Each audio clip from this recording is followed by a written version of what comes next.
Ibu belum dikasih ibu sedikit. Terima kasih. Bapak izin Pak. Jalan dulu ya. Kasih jalan. Ya, pertama kita kan seperti yang lain silaturahmi ya. Yang kedua ingin mendapatkan informasi, konfirmasi, bahkan kalau bisa mah verifikasi yang berhubungan dengan ijazah Pak Jokowi ya gitu. Tapi nampaknya beliau tidak berkenan untuk menunjukkan ijazah itu begitu ya, dan mengembalikan kepada proses hukum bahwa kalau diperintahkan pengadilan maka akan ditunjukkan kan begitu. Kami sudah menyampaikan bahwa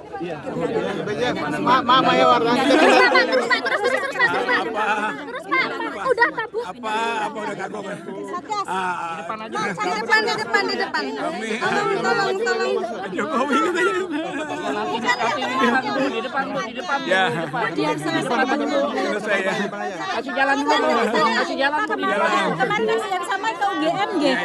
Berarti kalau wawancaranya di sana. Di sini, bilang di sini. Ya.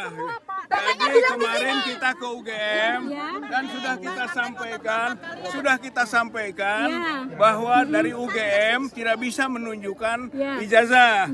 Ijazah ditunjukkan oleh pemilik.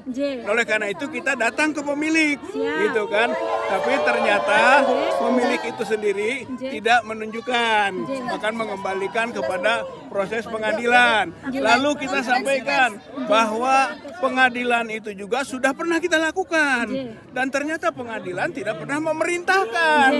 Bahkan sebelum sampai kepada pokok perkara pembuktian itu ternyata pengadilan tidak berwenang. Begitu sampai pada kalimat begitu. Lalu kemana lagi kita harus meminta dasar pembuktian itu?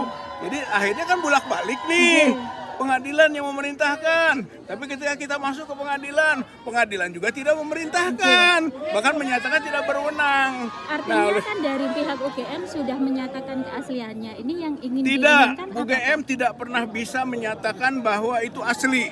Karena belum ada klarifikasi. UGM itu hanya menyatakan ini yang informasi sifatnya belum terklarifikasi dan belum terverifikasi. ke TPUA gitu. Maksudnya. Ke TPUA. Kalau ke masyarakat sudah ya. Itu belum, makanya yang disampaikan ke masyarakat oleh UGM itu kita ajak verifikasi. Kalau soal klarifikasi ya tapi sumir. Masih ada beberapa pertanyaan dari klarifikasi itu yang perlu verifikasi. Maka kita datang lagi ke UGM itu untuk verifikasi. Kalau misalnya di jalan tadi setelah itu gimana Pak? Ya beliau kembali lagi bahwa masalah hukum siapa yang mendalilkan, membuktikan. Walaupun kita sampaikan pembuktian dalam hukum perdata itu seimbang. Penggugat membuktikan, tergugat juga membuktikan. Itu asal masuk di ruang pokok perkara. Tapi prakteknya tidak bisa masuk ke ruang pokok perkara. Belum apa-apa pengadilan sudah menyatakan nit ongfang kelak verkelar atau tidak diterima. Artinya tidak berwenang. Tidak diperlihatkan ya Pak? Tidak, Pak Jokowi tidak memperlihatkan gitu Habis kan. ini realisasinya apa Pak? Ya tentu saja masing-masing akan mengambil langkah-langkah lanjutan gitu ya. Jadi setelah kemudian masih ada langkah lagi Pak? Cukup.